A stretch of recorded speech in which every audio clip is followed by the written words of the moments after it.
Hello guys, magandang araw sa inyo at syempre magandang araw sa lahat ng manonood ng video to. Magandang araw po sa inyo lahat.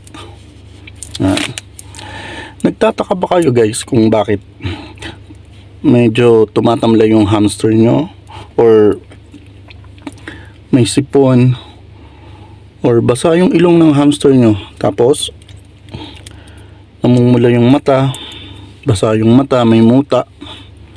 Nagtataka ba kayo kung bakit ganun yung hamster nyo? Kasi sa amin, naranasan namin yan dati.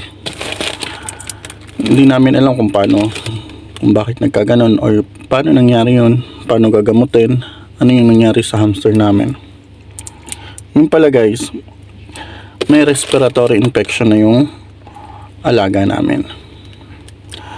So ayun, minsan kasi dinidisregard lang natin kung hindi natin minsan napapansin, tas napaano na lang natin na malala na pala.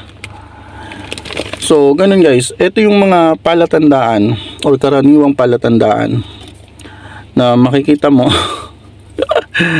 natutuwad, na makikita mo pag may respiratory infection yung hamster mo. Ganito po, hirap siya huminga or mabilis yung paghinga niya, parang hinihingal o malakas yung paggalaw ng dibdib habang humihinga. Yun, parang kahit wala naman siyang ginagawa, hindi siya tumatakbo sa hamster wheel, pero mapapansin mo na parang hinihingal siya. So ayun po yung una. Tapos syempre pagbahing or tunog na parang clicking or wheezing habang humihinga, papansin nyo yan. Diba minsan pag may sipon tayo, pag malala, parang may wheezing sound tayo sa katawan habang humihinga. Ganun din po sa hamster. So maririnig po natin yan. Minsan sa gabi yan sa gabi yan naririnig. Tapos syempre may sipon or basa yung ilong ng hamster natin.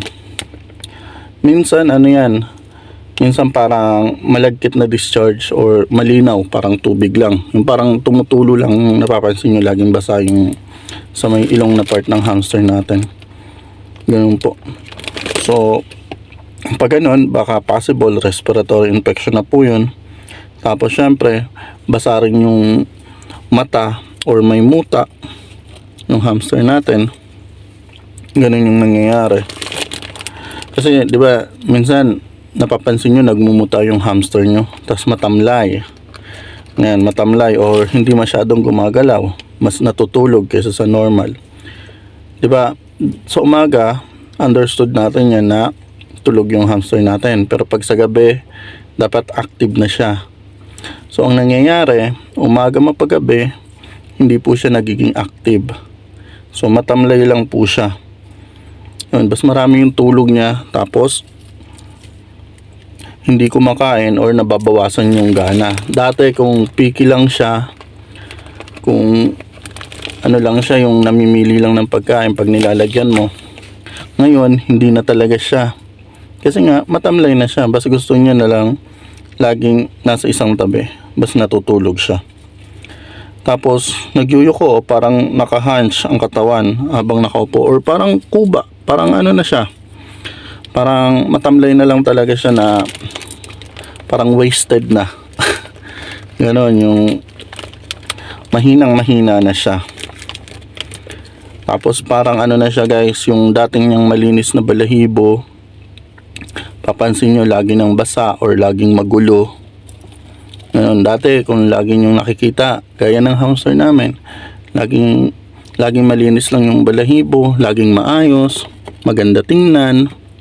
Tapos ngayon, napansin nyo, magaspang o magulo yung balahibo. Ganun, kasi wala na siyang oras para linisin yung sarili niya. Kasi nga, nangihina na siya. Ganun. Ayun yung mga sintomas guys. Ulitin ko yung mga sintomas niya. Hirap o mabilis na paghinga, pagbahing o tunog na parang clicking or wheezing. May sipon o basa ang ilong. Basa o may muta ang mata. Yan, mapapansin yan talaga. Matamlay o hindi masyadong gumagalaw. Hindi kumakain o nababawasan ng gana sa pagkain. Lagi na lang siyang nakayuko, tapos magaspang o magulo ang balahibo. Yan, paano naman nakukuha yan guys, yung mga karaniwang sanhi niyan? Simple lang. For example, minsan kasi masyadong malamig yung lugar natin or malakas yung hangin galing sa labas. Kaya na minsan dapat yung ano natin, yung bin cage natin nasa loob ng kwarto or nasa loob ng bahay. Hindi natin siya ilalagay sa labas. Yung true and true lang yung hangin. Tapos mas maganda talaga may ventilation, proper ventilation. Ngayon, gaya ng amin, aquarium lang. Pero walang takip. Ayan. Mas okay na to yung ganito. Kasi hindi siya mahahanginan sa gilid-gilid niya. Tapos syempre, pag marumi yung kulungan, kailangan lilinisin nyo rin. Kasi number 1 talaga yun. Pag marumi yung kulungan, tapos maalikabok yung beddings. Halimbawa yung kusot na nabili nyo, yung wood shaving, maalikabok. Hindi nyo na sala or naag-ag. Ganun. Yung parang hindi nyo nasala, hindi nyo natanggal yung mga alikabok, inilagay nyo lang agad. Ganun, lalo na yung mga wood shaving, kailangan talaga yan, inaag-ag pa para mawawala yung mga alikabok, para yung mga buo-buo lang talaga yung matitira. Tapos syempre, yung stress din sa hamster natin. Kaya nga, mas advisable yan na ilalagay lang siya sa isang kwarto. Tapos hindi siya hahawak-hawakan ng kung sino-sino or hindi siya mapupuntahan ng mga predator gaya ng pusa. Kahit may takip pa yung aquarium, kung lagi siya nasisilip, stressful yun para sa kanya. Tapos syempre, kung naninigarilyo ka, huwag ka dun manigarilyo sa sa may alaga mo. Tapos yung sa pabango, sa oresol, kasi minsan rin yan, nagkukos din po yan. Tapos ito pa guys, kailan mo dapat dalhin sa vet?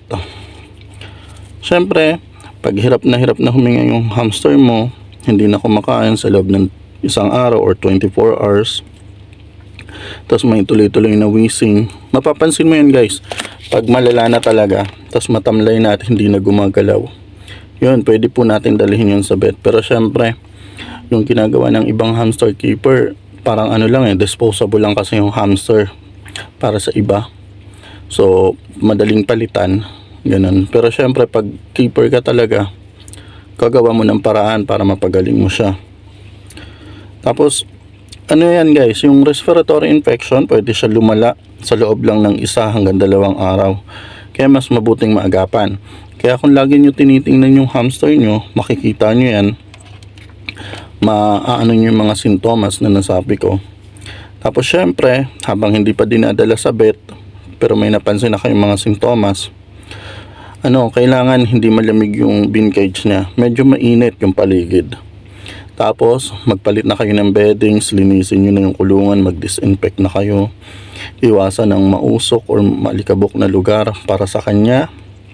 Tapos syempre, siguraduhin may malinis na tubig at malambot na pagkain para sa kanya. Kasi yung mga ganito, yung mga treats, hindi yan pwede sa kanya pag may respiratory infection siya kasi nga matamlay na siya. So kailangan malalambot lang, mga soft food, ganun. Ayun lang, dati naglalagay pa kami ng vitamins sa water niya. Tapos yung hinahalo pa namin yung yung vitamins din sa pagkain pag may nangyayaring ganun. Yun lang guys. Tapos syempre kung may mga napapansin kayong iba sa mga hamster nyo, pwedeng kayo mag-comment at sabihin nyo sa amin kung ano yung napapansin nyo para matutulungan namin kayo, maagapan natin or matutulungan namin kayo para sa susunod na aalagaan nyo. Kasi mas maganda yun guys. Kasi syempre pag first time na talaga, minsan nangyayari yun, namamatayan kami din dati, ganun. Hindi namin naabot yung lifespan ng hamster. Kaya syempre nakakalungkot din yun kasi inaalagaan mo tapos biglang mangyayari yun. So kaya kailangan maging tayo, pag nag-aalaga tayo, maging responsable tayo. Ganun po. So yun lang guys, hanggang sa muli, maraming salamat po. Kung di pa kayo nakasubscribe, please click subscribe. Tapos syempre i-like nyo na rin at i-share para marami pa tayong matulungan. So yun, maraming salamat.